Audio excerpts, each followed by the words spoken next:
അസ്സലാമു അലൈക്കും വറഹ്മത്തുള്ളാഹി. കഴിഞ്ഞ ക്ലാസ്സിൽ നമ്മൾ 153 പേജിലെ ഖണ്ഡികയുടെ ഇടയിലാണ് വെച്ചിരുന്നത്. ഇബ്ലീസിനോട് മൂസാ നബി അലൈഹിസ്സലാത്തു വസ്സലാം സംസാരിച്ചു കൊണ്ടിരിക്കുകയായിരുന്നു.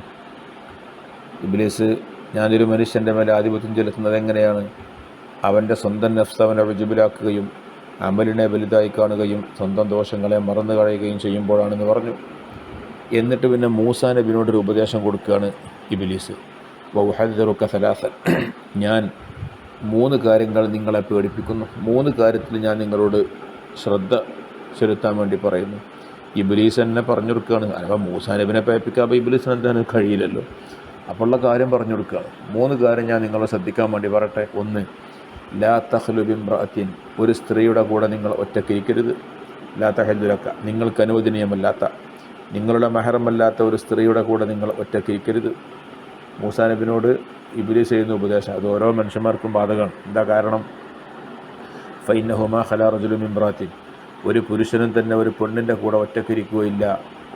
തനിക്ക് അനുവദനീയമല്ലാത്ത പെണ്ണിൻ്റെ കൂടെ ഒറ്റയ്ക്കിരിക്കുകയില്ല. ഇല്ലാ കുന്തു സാഹിബഹു, ഞാൻ അവൻ്റെ സാഹിബായിട്ടല്ലാതെ.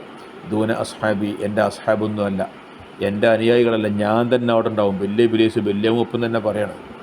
ആണും പെണ്ണും ഒന്നിച്ചിരിക്കുന്നത് കണ്ടാൽ, ഒരാണും ഒരു അന്യ സ്ത്രീയും ഒറ്റയ്ക്കിരിക്കുന്നത് കണ്ടാൽ ഞാൻ അവിടെ എത്തുകൊണ്ട്, കാരണം എനിക്ക് പെട്ടെന്ന് അവനെ സ്വീപ്പാക്കാൻ കഴിയും. അതുകൊണ്ട് ഒരു പെണ്ണിൻ്റെ ഒപ്പം നിങ്ങൾ ഒപ്പൊരിക്കരുത് കേട്ടോ. കാരണം ഇബ്ലീസിൻ്റെ കാര്യം പറഞ്ഞു കൊടുക്കുകയാണ്.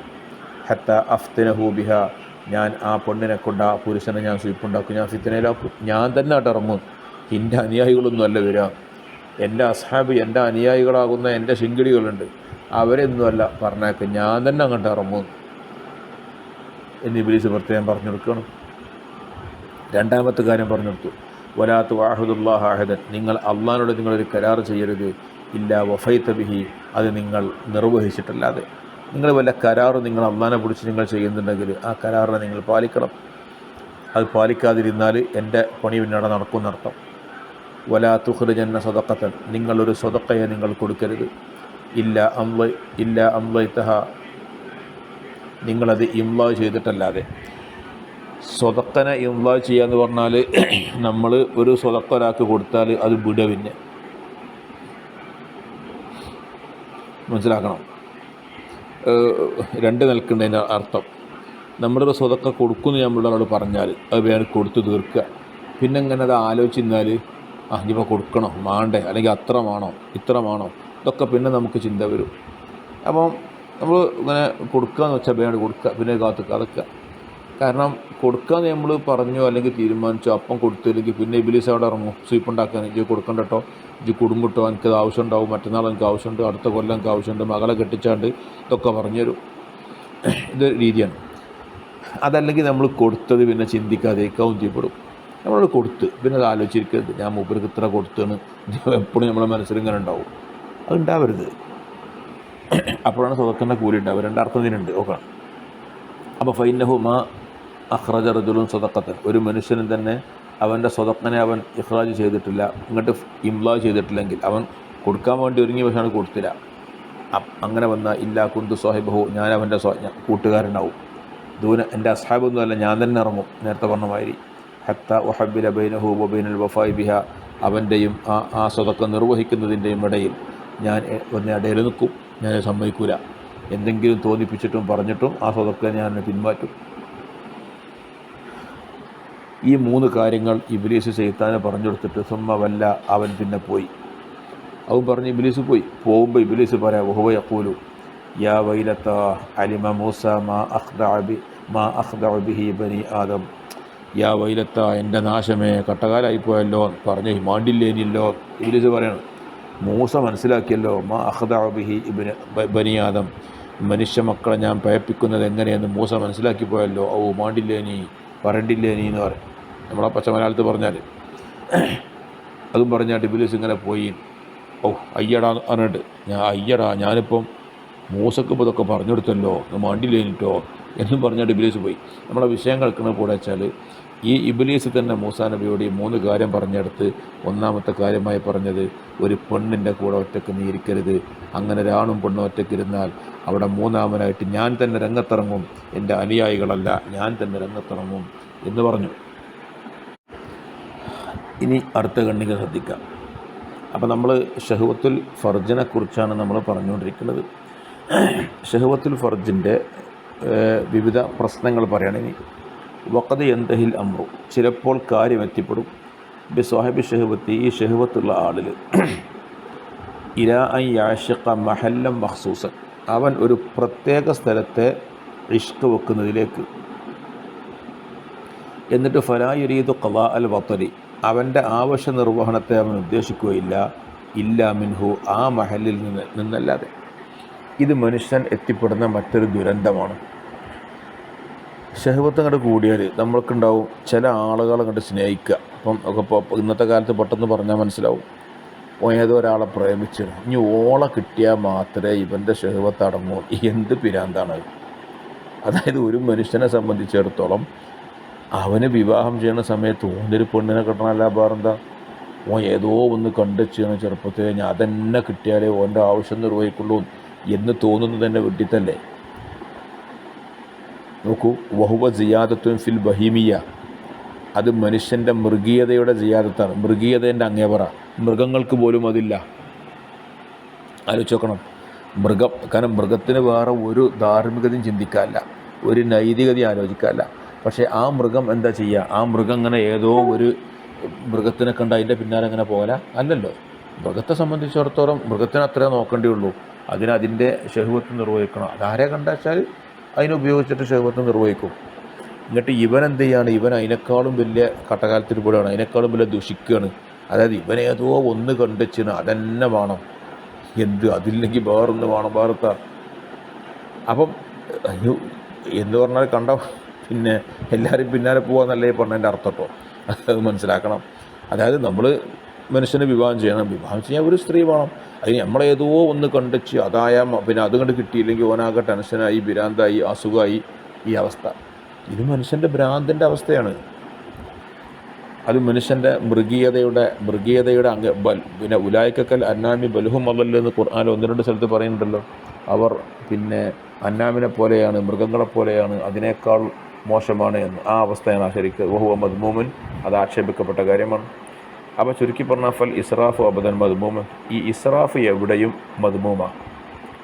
വഹുവ ഗലബത്തു ഷഹ്വത്തി, എന്താ ഇസ്രാഫ് എന്ന് പറഞ്ഞാൽ ഇവിടെ ഷഹ്വത്ത് ഇങ്ങോട്ട് അതിജയിക്കുക. ഒരു മനുഷ്യൻ്റെ വികാരം ആ മനുഷ്യൻ്റെ ബുദ്ധിയെ അതിജയിക്കുക. ഇലാ ഹദ്ദിൻ യുളയ്യുൽ അഖ്ല, മനുഷ്യൻ്റെ ബുദ്ധിയെ ഇല്ലാതാക്കുന്ന രീതിയിൽ. മനുഷ്യന് പലപ്പോഴും സ്ഥലകാലബോധം നഷ്ടപ്പെടുകയാണ്. വൈകാരികത മനുഷ്യനെ ബാധിക്കുമ്പോൾ പിന്നെ സ്ഥലകാലബോധം നഷ്ടപ്പെടുന്ന അവസ്ഥയിലേക്ക് മനുഷ്യൻ എത്തിപ്പെടുന്നു എന്നുള്ളതാണ് പ്രശ്നം. അത് പാടില്ല. അപ്പോൾ നമ്മുടെ ബുദ്ധിയെ വികാരം അതിജയിക്കുന്നു എന്നുള്ളതാണ് വിഷയം. വികാരം, നമ്മുടെ ബുദ്ധി വികാരത്തെ നിയന്ത്രിക്കണം, അപ്പോഴേ മനുഷ്യനെ ജീവിക്കാൻ കഴിയുള്ളൂ. ബുദ്ധിയായിരിക്കണം വികാരത്തെ നിയന്ത്രിക്കേണ്ടത്, അല്ലാതെ വികാരം മനുഷ്യൻ്റെ ബുദ്ധിയെ അതിജയിക്കരുത്. അപ്പം മനുഷ്യൻ്റെ ബുദ്ധിയെ നഷ്ടപ്പെടുത്തുന്ന അവസ്ഥയിലേക്ക് വികാരം എത്തിപ്പെടൽ ഇസ്രാഫിൻ്റെ പരിധിയിൽപ്പെട്ടതാണ്.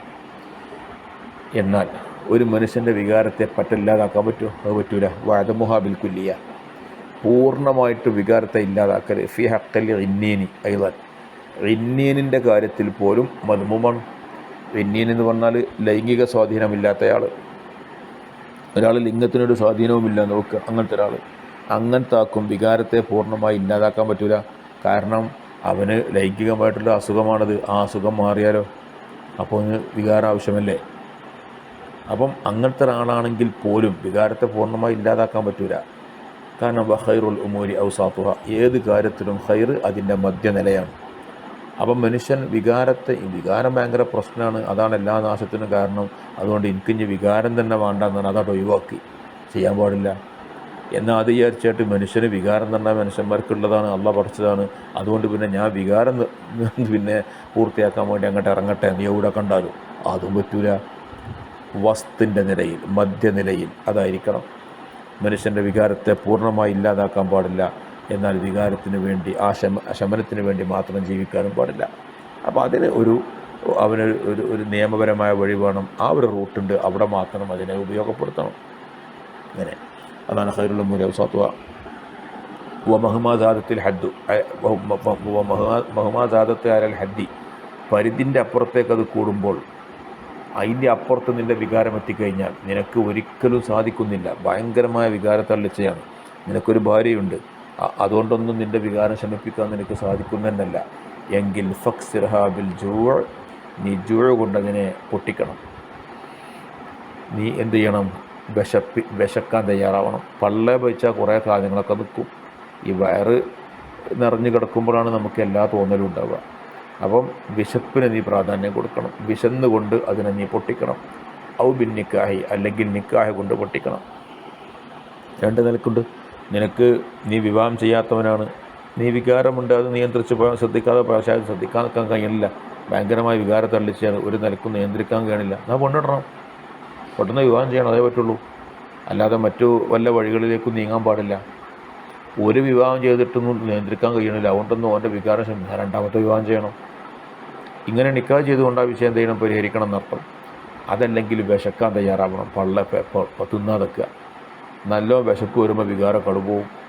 ഇങ്ങനെ എന്തെങ്കിലും ചെയ്യണം എന്നല്ലാതെ വഴിവിട്ട വഴിയിലേക്ക് ഒരിക്കലും നീങ്ങാൻ പാടില്ല. അതാണ് ഖാല റസൂലുള്ളാഹി സ്വല്ലല്ലാഹു അലൈഹി വസല്ലം, നബി സല്ലല്ലാഹു അലൈഹി വസല്ലം തങ്ങൾ പറഞ്ഞു, മഅശറ ശബാബ്, യുവാക്കളെ, അലൈക്കും ബിൽ ബാഅ, നിങ്ങൾ നിക്കാഹ് ചെയ്യണം, നിങ്ങൾ വിവാഹം ചെയ്യണം. എന്നാൽ ഫമൻ ലം യസ്തതി, വിവാഹം ചെയ്യാൻ ആർക്കെങ്കിലും കഴിയില്ലെങ്കിൽ ഫഅലൈഹി ബിസ്സൗം, അവൻ നോമ്പിനെ മുറുകെ പിടിക്കണം. ഫഇന്ന സൗമ ലഹു വിജാഅ്, നോമ്പ് അവൻ്റെ വികാരത്തെ ശമിപ്പിക്കുന്നതാണ്. അതാണ് വിശപ്പ് എന്നർത്ഥം. അതാ നോമ്പ്. നമ്മൾ നോൽക്കണ നോമ്പല്ല. പിന്നെ പകൽ കുറച്ച് നേരം പൊട്ടിയെടുക്കും, രാത്രി ഫുള്ളായിട്ട് അവിടെ നടക്കുകയും ചെയ്യും. പിന്നെ പോലെ വിശപ്പ് കൂടി അനുഭവപ്പെടണില്ലല്ലോ. അപ്പോൾ നബിതങ്ങൾ പറഞ്ഞൊരു ചികിത്സയാണിത്. നിങ്ങൾ നിക്കാഹ് ചെയ്യണം, വിവാഹം ചെയ്യണം, ആ വഴി സ്വീകരിക്കണം. അതിൽ നിങ്ങൾക്ക് പ്രയാസമാണെങ്കിൽ, നിങ്ങൾക്കതിനുള്ള സാമ്പത്തികമായിട്ടും മറ്റുമുള്ള തയ്യാറെടുപ്പും കാര്യങ്ങളൊന്നുമില്ല എങ്കിൽ നിങ്ങൾ നോമ്പ് നോൽക്കണം. നോമ്പ് നിങ്ങളെ വികാരത്തെ ശമിപ്പിക്കുന്ന കാര്യമാകുന്നു. വികാരത്തെ ആ അർത്ഥത്തിൽ അതിനെ ശമനം വരുത്തണം, അങ്ങനെ എന്തെങ്കിലും ചെയ്യണമെന്നർത്ഥം. ഇതാണ് നബിതങ്ങളെ പഠിപ്പിച്ച രീതി. ഇൻഷാ അല്ലാഹ് അവിടെ നിൽക്കാം. ബാക്കി അടുത്ത ക്ലാസ്സിലാക്കാം. അസ്സലാമു അലൈക്കും വറഹ്മത്തുള്ളാഹി വബറകാതുഹു.